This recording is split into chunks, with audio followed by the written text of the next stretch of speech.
This f***ing half T. That's not a T, that's a naked L standing on its head with a boner. Disney. Starting a movie with birds and ominous askew shots of city architecture because you think you're f***ing Hitchcock or some cliche. In case you confused it with any other city they might be in with gondolas that wasn't already listed in the title of the movie, 1947. Me not realizing that dusting your vegetables wasn't just a euphemism, but something people actually do. I think you're going to tell me people actually strangle their poultry or hire DJs just to play in their basements. They say we're cursed. Poirot's bodyguard hides in this alley for a dramatic surprise attack instead of literally doing his f***ing job and preventing Poirot from being mobbed in the first place. Chick measuring contests. You know me, apples only till supper. And the director said, let the audience know she basically only eats apples right at the beginning, so they will feel super dumb that they didn't realize she was an asshole until the twist. Placing one of your news clippings across the crease of your book. All you had to do was put that headline vertically and it would have fit. Instead, you're just begging for wear and tear and newsprint that is eventually unreadable. I sat at a seance. Things happened. Things is as close as Oliver will get to describing any actual details. Instead, she will say that he must come to a seance to see for himself. In real life, they would have a conversation so that he might be able to help her out now. But the movie wants to sneak a "you better come take a look at this" under our finely coiffed mustaches because it thinks we won't notice. In Venice, we say every house is haunted or cursed. Trying to be a Venetian real estate agent. This palazzo was an orphanage. Good doctors and good nurses took care of good children. Exposition via shadow play is one of the more clever expositional tools I've seen, but shadow exposition is still a sin nonetheless. Is it not too frightening for the children?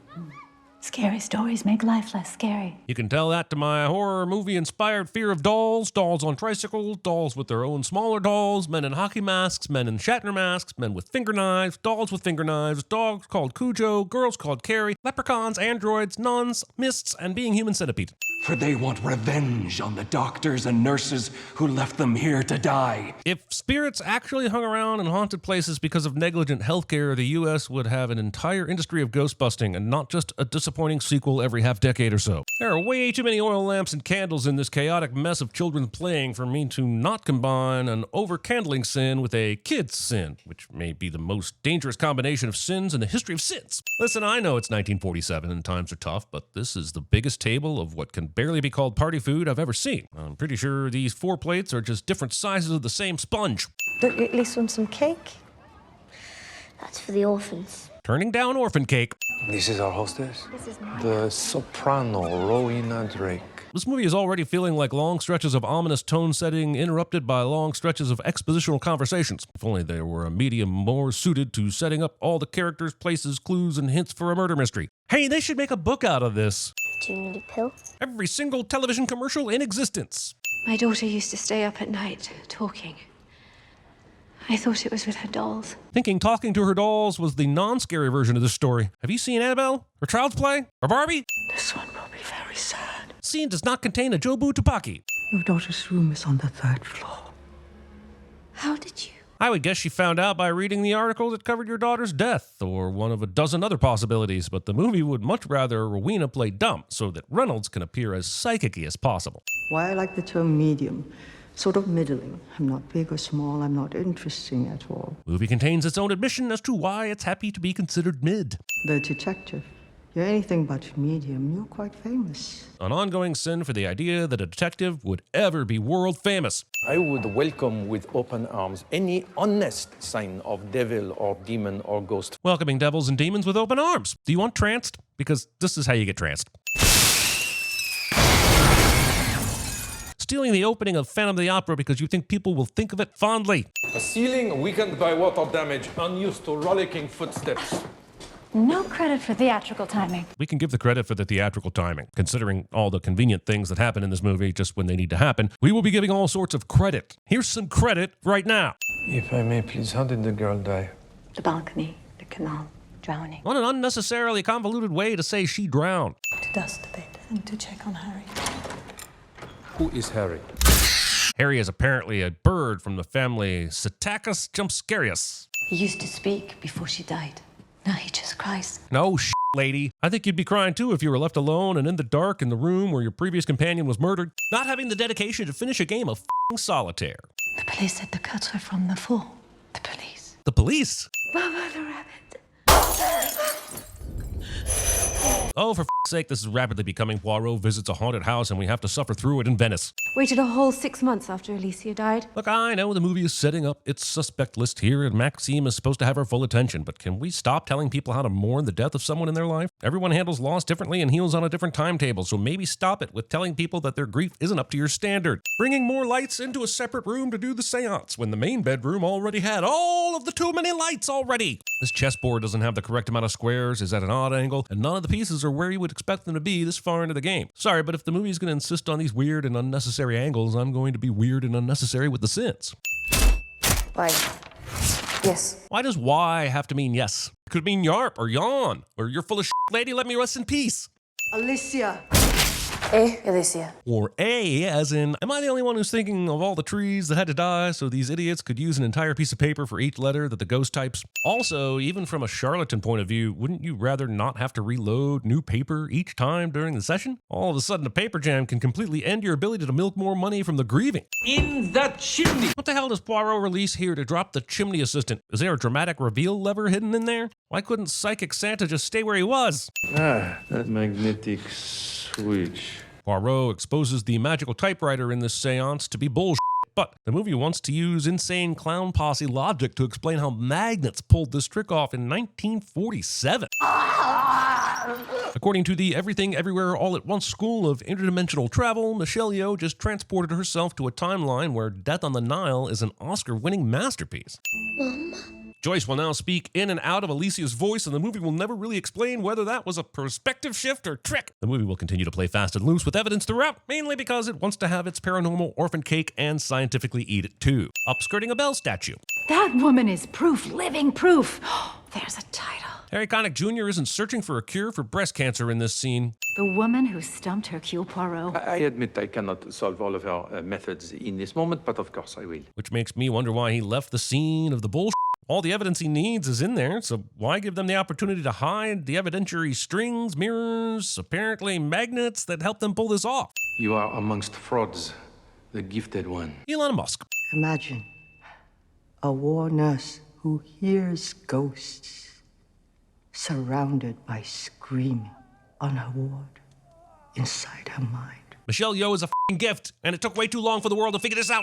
Lighten up, pal. Putting a mask on someone from behind without consent, especially considering the conversation you just had, I'm surprised it didn't get you a swift Poirot-ing right smack in your Hercules.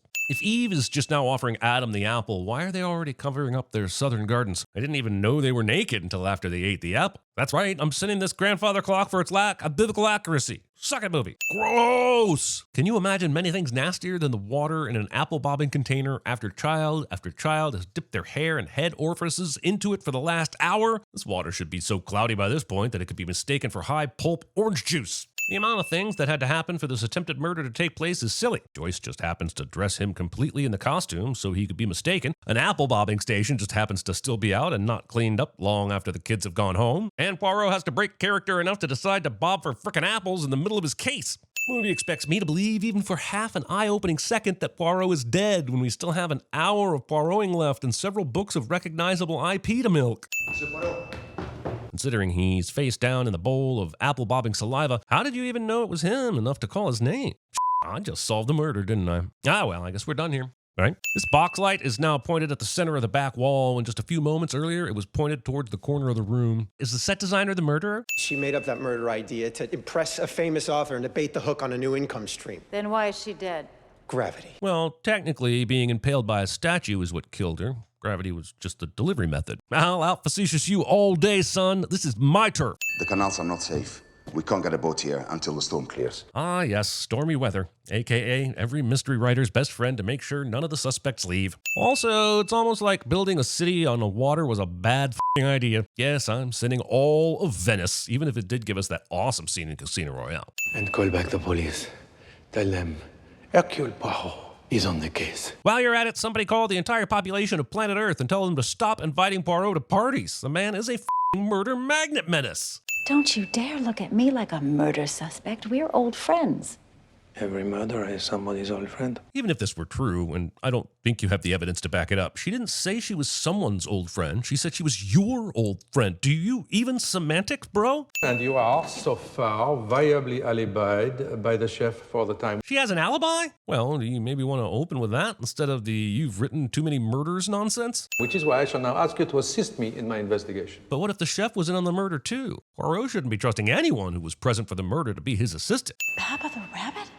Poirot, how the hell? I'm guessing it was carried and placed there. Look, I love murder mysteries as much as the next guy, but sometimes they overemphasize the impossibility of things. No one should be this shocked by a toy that's moved, as if the only explanation is that a ghost with a penchant for knitted labyrinths has been involved. My daughter, she used to tease me. All this effort for a teaspoon of wildflower honey that we can buy for 6 lira. Your daughter would be excellent at cost analysis and its relation to labor sins. I had hoped they'd survive, but You mean you hoped they'd survive after you let their only source of food rot away, but they actually all died? Yeah, super fucking weird how that turned out. I found my voice because of her. Ever since I can't sing without knowing that she's waiting in my dressing room. I'm sure this sad tale is very important to the mystery, and as such, I should be paying close attention. Skip! You will never perform again? There is no music without her. There is. Purposely making Death on the Nile so bad just so this languid, atmospheric tone poem wouldn't seem as terrible. At least that's what I assume happened. What is it that you do? What is it that I do? Answer people's questions by restating them as your own question, like some sort of condescending dick, apparently. I can, by application of order and method and the slow extinguishing of my own soul, find without fail or doubt who done it. My method for sinning the Fast franchise somehow makes it into the script. Your mind goes perhaps to Exodus 22:18. Letting your mind go to Exodus instead of Song of Solomon, am I right? Shout out to my church perfs. Pardon, I believed I heard something. Poirot will now start hearing and seeing mysterious things because the movie needs us to wonder about the supernatural a bit longer. And when it's finally revealed later that he's been drugged by the honey in his tea, I just want you to remember how perfectly that tea decided to fuck him up in the exact timing and way necessary to make all this nonsense happen. Trying to pan your own movies before the critic can. I wasn't going to mention it, but since we are seeing the fall again, I'm going to have to question if a fall from this height onto an object as blunt as a marbled hand would result in this kind of full impalement. I'm sure some expert in the comments will let me know I'm wrong and that it could happen, and that some other expert in the comments will say that it's actually impossible, and they will argue for a while before sharing a laugh about the physics of marble and bone. Then after exchanging numbers, they will eventually end up married with 5 kids over the next 10 years, and honestly, 5 kids is way too many kids, so my hands are tied here. Just up here if you need me. See, you think he's saying this to his dad, but he's actually saying it to the plot, because this movie telegraphs his creepiness so hard they might as well have had a scene of him watching a time-traveling copy of Sixth Sense. But you are at a disadvantage there. Because you are in love with Rowena Drake. Poirot's so observant he can see straight through to your heart, man. Also, wouldn't being in an unrequited love with someone mean that they should probably see another doctor? I'm beginning to think there's some unhealthy relationships going on around these parts. A spooky thing suddenly appears right behind you in the mirror trope? Who was the genius that decided Agatha Christie needed to be Blumhoused? Was the world really itching for Poirot's insidious Conjuring 3, The Butler Made Me Do It? The terrifying Edgar Allan Poe. For a boy your age, it is not better, perhaps, Charles Dickens? He's a bit silly. Leo is a dick to Dickens. The help always have motive, first having to endure to be called the help. The irony of landing this line with a shit-eating grin on your face. Where were you running off to? We're going to Missouri. Missouri. Missouri? Missouri. And wishing to avoid deportation or worse, killed her. You, the trusted help. Come on, Poirot, that is a leap. Why would they kill their only source of income? I mean, how else could they hope to fulfill their dream of living in I'm sorry, the sin is still Missouri.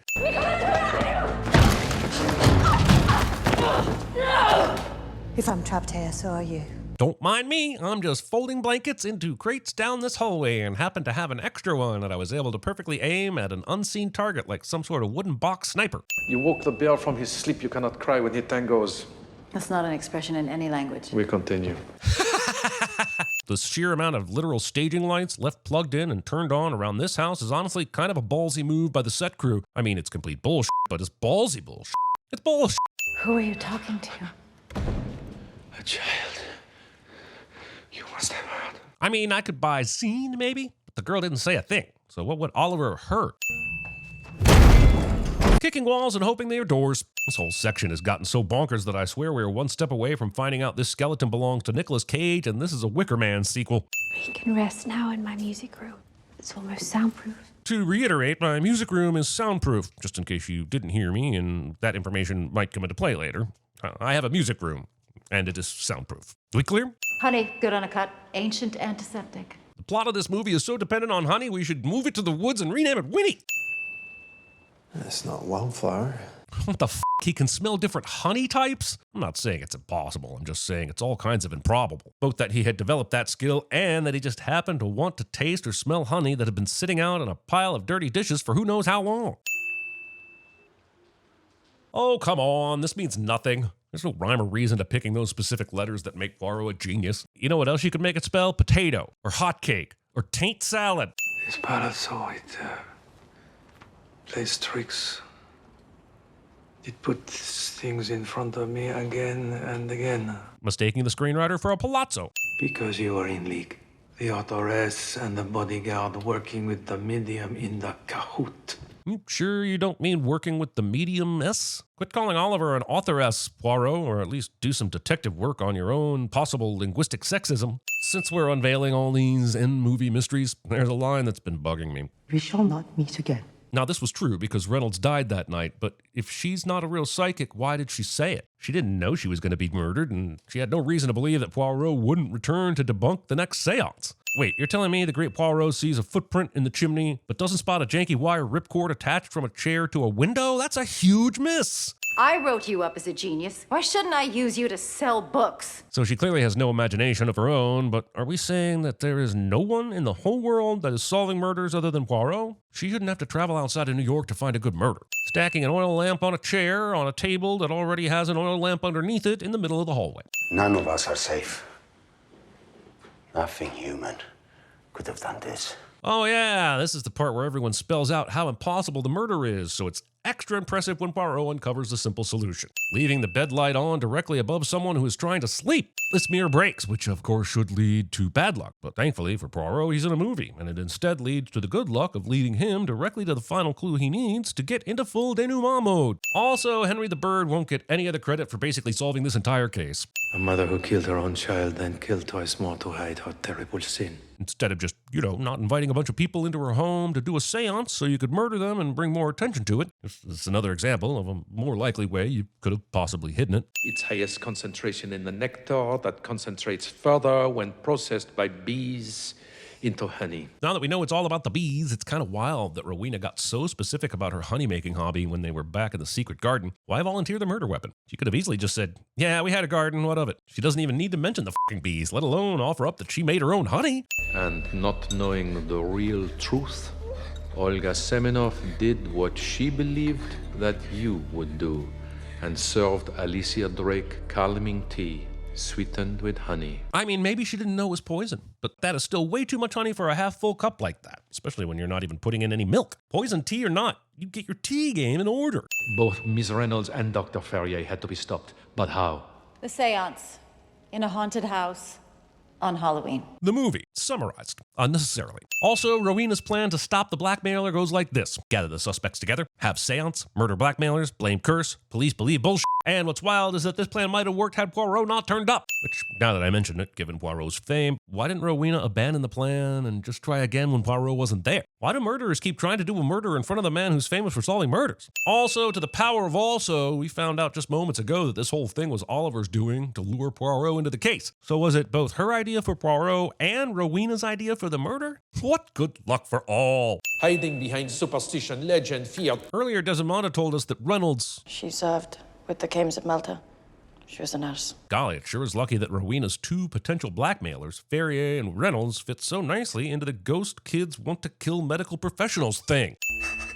She killed my dad? Well, technically she convinced him to kill himself in a way that was much more likely to just severely injure him, so let's just say luck, convenience, and the overeager imagination of a writer killed your dad. You poisoned her. To protect her. To control her. To keep her safe from you. If Poirot wasn't such a tension-hoarding drama monger, then he would have given his bodyguard a heads up so that he could be ready for Rowena's escape. How many times has Poirot done this now? The murderer always tries some kind of shenanigans once they're exposed, so how many lies has Poirot put put at risk so he can have his big moment. I couldn't let her go.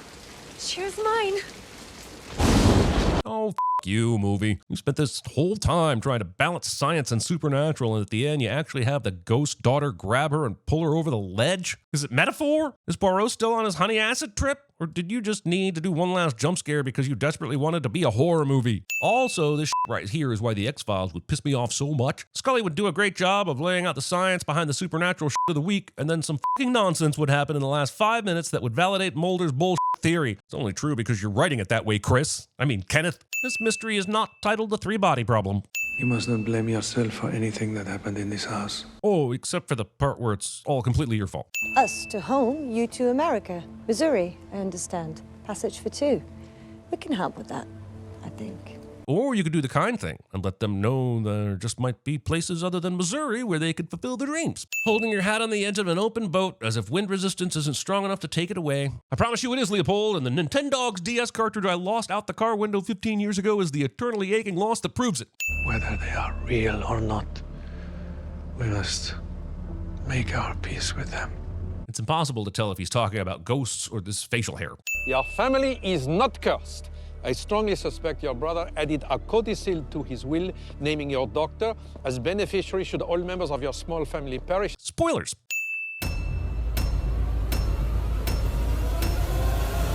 Someone's being attacked by a platypus bear!